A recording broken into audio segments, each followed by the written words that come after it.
धर्मेश धमाका।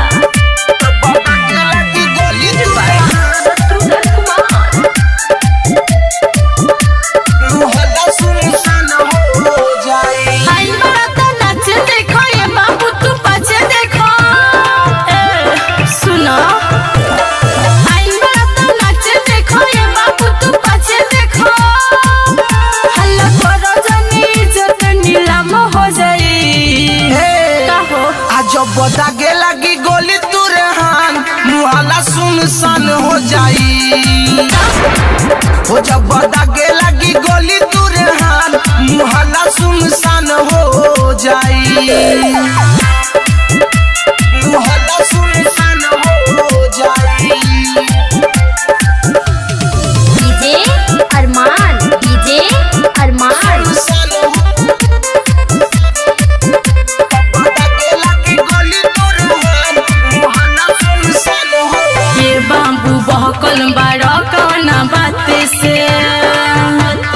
हमके डरावता अपना तू जाते से तो का करब गरीब रंगदारी करी जवन मन हो।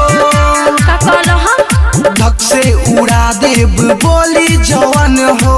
चला दूरे हटो न तो लफड़ा में जाने हो जाई। आज दागे लगी गोली तुरहान मुहल्ला सुनसान हो जाई। हो जब दागे लगी गोली तुरहान मुहल्ला सुनसान हो जाई। मुहल्ला सुनसान हो जाई। मिक्स बाय धर्मेश धमाका।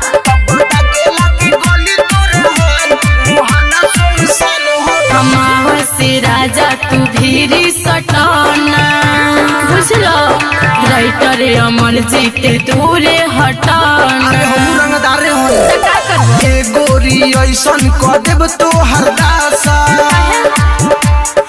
एके बेरी में पलट जाई पासा। गाँव शहर में तो हर घमसान हो जाई। आज दागे लगी गोली तुरहान मुहल्ला सुनसान हो जाई। हो जब दागे लगी गोली तुरहान मुहल्ला सुनसान हो जाई। आई बड़ा तो नाच देखो ये बाबू तू पछे देखो। हल्ला करो जनी जत नीलाम हो जाई। का हो आज दागे लगी गोली तुरहान मुहल्ला सुनसान हो जाई। हो जब दागे लगी गोली तुरहान मुहल्ला सुनसान हो जाई। जा जा तारे संडेर देखनी बुझला।